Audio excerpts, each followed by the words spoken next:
rin sa mga suporta nila, no? Sa mga nakikita nila, kami naman talaga pinuna na namin ng hard work yan. Yeah.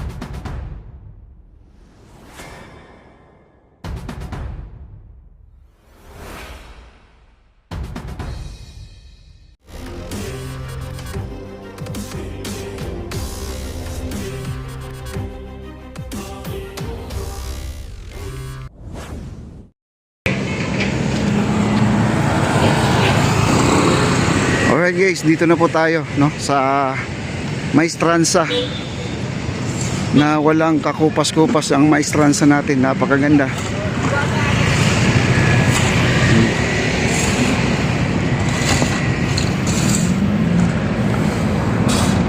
May nag-picture taking pa doon, no? Yun, no?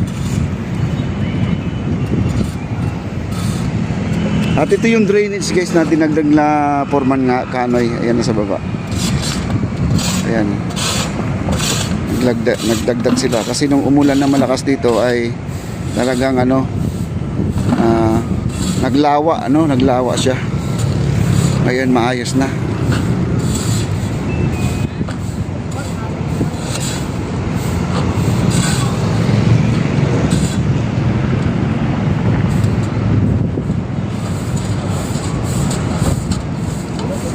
Kasi bukod dito sa may itong drainage na nilagay nila, meron pang papunta doon.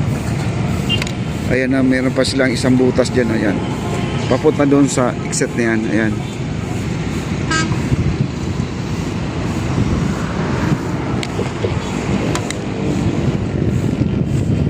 Wow, grabe, ang ganda guys.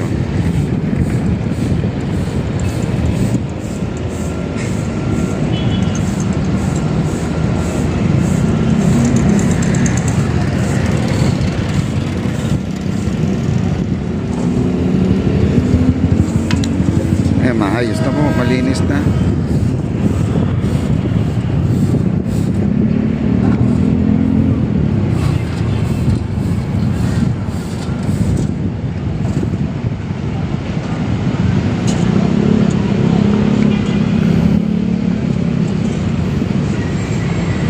Yan, may mga estudyante pang papasok.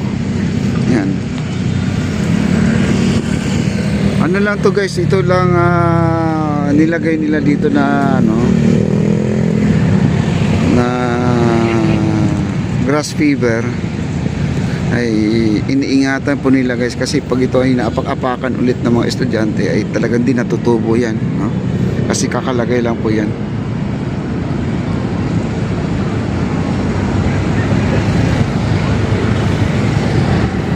Ayan, tapos na po sila sa paglilinis.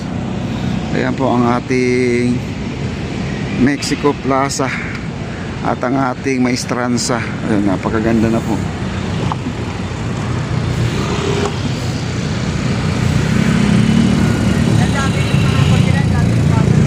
Kaya dito na po tayo.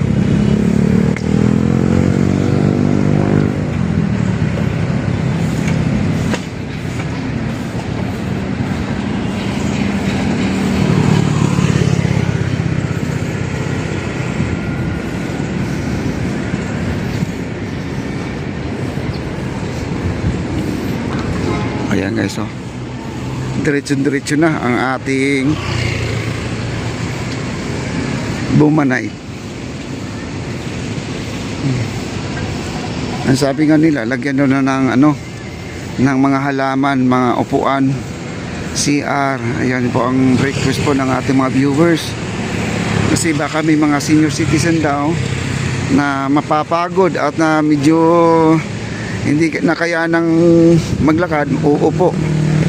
Pero nasabi na po natin yan guys, alam na po nila yan, nabanggit naman po natin yan, yung upuan na yan, no? At abangan po natin, kasi ang sabi naman nila sir, sila Sosek ay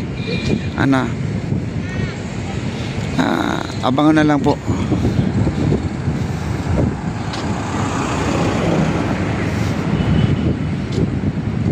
Tayo bababa na po guys, baba pa tayo.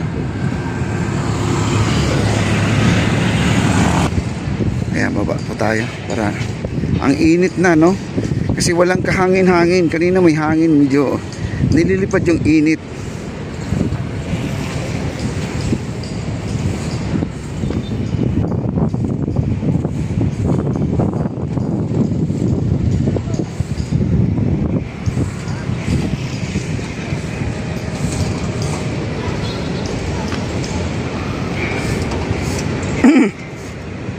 Yung mga workers natin, nandiyan na po sila sa may tent na yan. Kasi yung tent na yan, yun po ang registration dati. Yung sa nung Monday dapat yan, no? Pinasok lang muna nila doon para may masilungan lang. Pero gagamitin yan sa 27. Grabe, ang ganda, no? Yan si Architect Ray. Nandiyan po si Architect Ray, yung nakaputi, guys.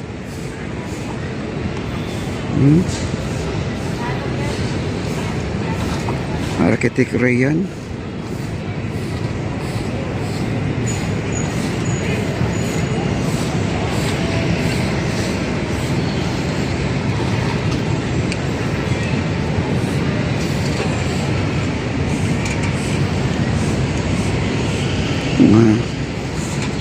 At baba tayo, guys, baba.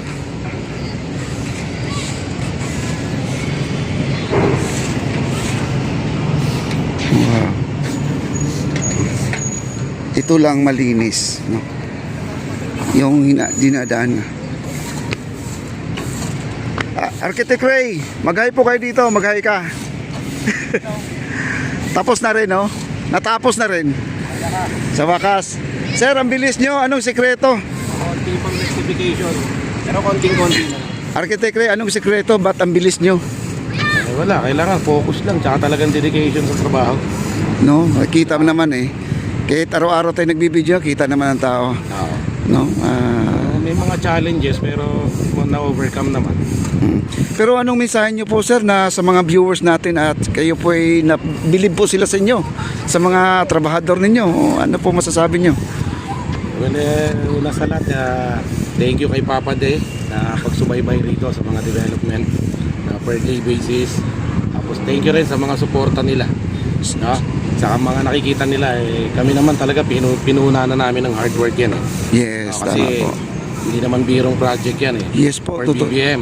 Totoo yan, totoo yan. So kailangan hindi tayo mapahiya para makapag-expect pa tayo ng susunod na projects. Ito maganda, sir. Ang sabi daw nila, ano ang next project nyo pagkatapos ng Maestrance sa Fort Santiago? Actually, meron, pero Secret. Abangan nyo na lang kay Papa D. same din. Oo. Abangan nyo, guys, kay Papa D na lang kayo manonood para makita nyo kung anong next project po yan. Medyo medyo mahaba to, no? Mas mahaba rito. Kumbaga ito ay wala pa sa kalahati. Wala pa. No, naku, excited to. Even 1/4. Kasi ito, 1 kilometro, 1.1, no? Almost, meron. Ay, wala pa sa kalahati yung gagawin nyo next time. Okay, guys, excited na po ang lahat. Saka natin pag-usapan yan, sir. Saka na. Ayan si Architect Ray, mga kaibigan. Niya po ang ating sa anong company niyo, sir, kay Sir Edwanson. Ayan. Maraming salamat, sir. Thank you. Thank you po. Ayan, guys, surprise po sa mga next project kasi ito yung pinakahabang project, guys. Abangan niyo po yan. Ngayon 27, umpisahan na po itong inaugurate after the inaugurate kasi ang sabi na bakit yung Delpan hindi raw matuloy. Tuloy po yan, guys. Abangan niyo lang po. Ituloy po yung Delpan, no? Abang-abang na lang po tayo. Okay, maraming salamat po.